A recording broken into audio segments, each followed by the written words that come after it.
Hi, my name is Shosho, and I'm tech evangelist for Intel. Today I'm so excited that I get to visit ASUS headquarters here in Taipei and meet the legendary overclocking team. We're going to use the liquid nitrogen and liquid helium to overclock our latest processors. Let's get in.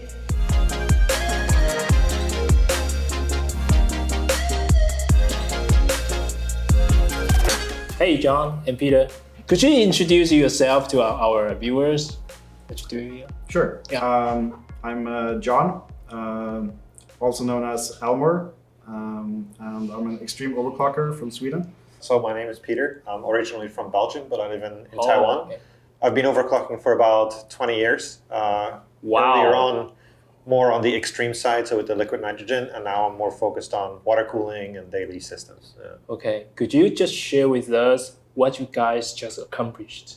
We're just overclocking the new Intel i9 13900K. We've previously been testing it on liquid nitrogen, and we managed to reach 8.8 gigahertz. And now we retried it again, but we went a little bit further, and How further? we went with liquid helium. So that's the difference from minus 196C to minus 269C. 269 minus. How crazy is that? And in the end, we managed to achieve a new milestone and reach 9 gigahertz. Yes! Yes! We 9 did it! gigahertz. Woo, 9 gigahertz! First 9 gigahertz CPU. That is incredible. We just went through the extreme overclocking experience, but before we get into that, I'm just going to ask some basic overclocking questions for those who are new to this and want to learn more. Could you tell our viewers what is overclocking and why do people overclock their systems? Well, overclocking is basically running your computer faster than you're supposed to. Yeah. So you buy your computer with your processor, and it's running at an advertised speed specified by Intel. Okay. And when you overclock it, you go a little bit higher than that at your own risk. So if you're a bit better at it, maybe you can get higher frequency, higher performance, and higher frame rates in your game or what you're doing with your PC. Okay, so basically, what kind of benefit the users can get if they do overclocking?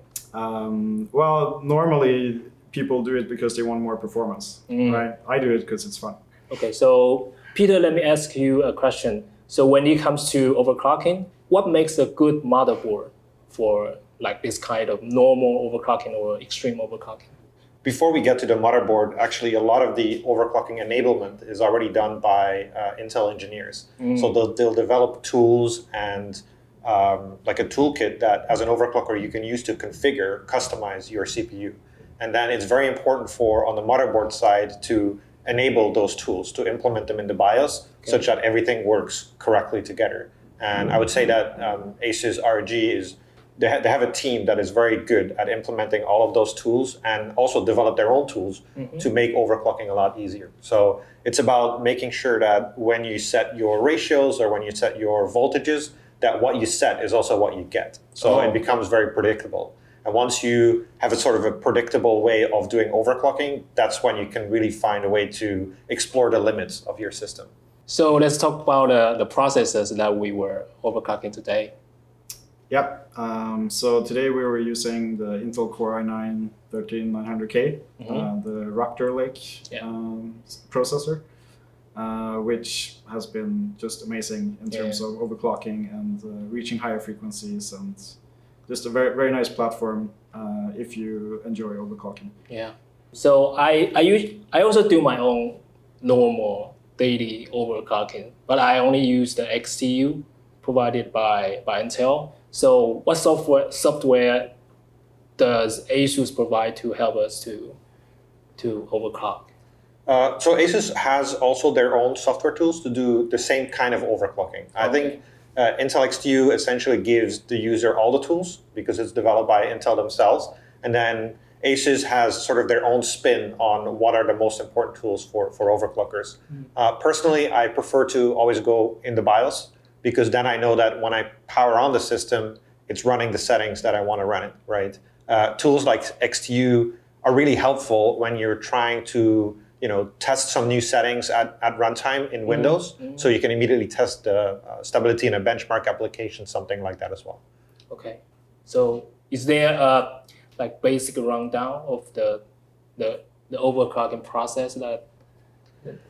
It gets kind of a little bit complex very, very quickly, but I think if you start overclocking, the first thing you need to figure out is what's your current performance. Like, it's very important to first go through your benchmarks, write down what's the current performance, check what the temperature is currently at, because that will mainly be the limitation for most overclockers. And when you see, okay, your temperature is, let's say, 80 degrees centigrade, that means that you have some headroom. And then you can dig into slightly raising your CPU frequency. Once it's unstable, then you can look into increasing the voltage a little bit. And then every time you do one step of overclocking, you're always going to want to go back to your benchmark application and see and check if the performance actually increased. Like, that's a very important. Validating your overclock with continually checking the performance is very important. So what is needed to do overclocking, like to have a really good cooling system, and also is there any other software that to get started? Yeah, how to get started? Well, depends on your PC. There's you need to check if your processor is able to overclock, and normally you would find some help on forums or something like that, or you start with buying a K CPU and a Z motherboard. Yeah, that's the most. on Intel, that would be. Yeah, and Peter, you just mentioned that not all CPUs are created equal. There are some gems of the CPU. So how do you know that you are having the good CPU for overclocking? There's really only one way to know, and that's by testing it. So you have to go through the process of going through let's say, testing your CPU, see what it's capable of, and then maybe if you have a second sample, then you can compare which one is doing better. To return back to your question about the tools that you need, if you're running, let's say, a daily overclock, you don't do extreme overclocking. I think nowadays the most important part is good cooling, because the chips that you can buy out of the store are already pushed quite hard out of the box. So having a good cooling solution will immediately give you an edge. And then it comes down to having, for example, a good fan controller to make sure that your fans spin up in the way that you want it to. And then it comes down to having the right software tools, making sure you have the right motherboard. And that's basically it. That's what you can get started for ambient overclocking. It's a little bit different for extreme overclocking. Yeah, it's so different. You need a lot more specialized tools for extreme overclocking. So shall we get into the extreme part? I mean, same concept applies, right? Like you need better cooling. So that would be the extreme part. So we go down to cryogenic temperatures, usually with liquid nitrogen, which is minus 196 degrees Celsius. In order to fully utilize the lower temperature, we also need higher voltages than what's usually available. So we need a motherboard that supports those extended ranges, for example. Yeah, you need a special cooler, obviously, for using liquid nitrogen. You can't just use a water cooler. Then there are specialized tools as well, because if you cool it with liquid nitrogen and you're at minus 196, then your motherboard can get very cold. So an extreme overclocker will actually, counterintuitively, will use some kind of a heater to heat the back of the motherboard to not have any condensation. So so you were cooling the system. Also, you use the fire torch to warm it up. Yeah. It's about controlling the temperature. You want it to be cold in some places, but not in others. Or at certain times, you want to have a warmer temperature. Maybe something went wrong. You need to test. Maybe it was in some cases it can be too cold. So your system crashes because it's too cold. So maybe you need to find the right temperature. Those are sort of the two terms that always come back. It's cold bug and cold boot bug. So cold bug would be when your CPU or when your system is running and the temperature gets too low. Your CPU stalls or it crashes and it just cannot operate at that temperature. That's the cold bug. But then you also have a cold boot bug where your system can work at that temperature, but it can't boot up from scratch essentially. So that's when you need to use the flamethrower or the torch where you want to heat up as quickly as possible to get back to the point where your CPU can boot up. I see. But today you were trying to attempt the world record. So you are not only using liquid nitrogen, you are using liquid helium. So can you give us explain that what's the difference between literature? So primarily it's much colder. But there's another layer of complexity to the liquid helium is that with liquid nitrogen, you can pour it into your container and it will sort of boil and sit there. Yeah. Whereas with liquid helium, it evaporates very, very quickly. Yeah. So you need to have some pressure to spray the liquid on the pot, and then it will instantly evaporates. Yeah. So it's a different level of control over the temperature. It's a lot more complicated. Yeah. So I saw because it was so intense, I didn't want to interrupt you because I saw your faces so intense. Yeah. Could you tell us why you are so nervous and so intense? Well, we're trying to get the world record, right? Yeah. So everything needs to go right. You need to double check everything, and Could you explain what? Pressure. Yeah. Could you explain what you guys just did? Because I saw Peter holding a red button. It's just like a new nuclear launch button. Right. So that's something So we designed ourselves. Yeah. So there's a feature on the motherboard. Yeah. Which allows us to go at like a safe speed. So it's called slow mode. Yeah. So it just makes sure the CPU is running at the minimum operating frequency. Yeah. We connected this button to this slow mode, so Okay. we can enable it and disable it easily. Okay. So what we can do then is we can set the frequency we want to try to validate for the record. And when we push the button, the CPU goes up in frequency to that point. We can validate the result for a few seconds, and then we can take it down back to a safe frequency again. Yeah. So we can maybe extract a little bit more frequency. Even there, it's a little bit more sort of convoluted than what you would think, because you would say, okay, you press the button, and it's done. Yeah. But the benchmark itself requires you to be at a certain frequency for a certain amount of. It's a very small period of time, but you need to still be at that frequency. We need to have time to save the score, basically. Yeah. So during our testing, I think we got maybe 12 or 13 different scores. They were rejected. 10 of them were rejected because it was too short of a time. Okay. So when the first time around we checked the scores, we saw, okay, they were all rejected. And I said, okay, we practiced the timing before, but then we had to adjust and say, okay, actually leave it a little bit more time. Even when we were trying the 9 gigahertz, I think we had 2 validations, one slightly below and one slightly higher. Yeah. And the one below was also not long enough. So we were, very, very on the edge of stability, on the edge of the timing as well. Yeah. Could you share that? Were there any challenges that you were facing when? Everything. Yeah. It's just not designed to operate at these temperatures. Yeah, I just saw that your keyboard was crazy. Just went crazy. Keyboard stopped working because our USB ports froze, and USB we need ports to heat up the froze. USB ports. Like I told you, we need to control the temperature, right? Yeah. Because otherwise, weird things happen. Yeah. I think the CPU that we got the 9 gigahertz with is really a very special CPU. I think it's probably one of the best helium CPUs that I've ever seen. It could run at minus 250 degrees Celsius. Still running, yeah. And it was very consistent throughout that process. So, yeah, very, very special CPU. So how rare is that? How rare is that single very CPU? rare. Very rare. That's I think. one of how many?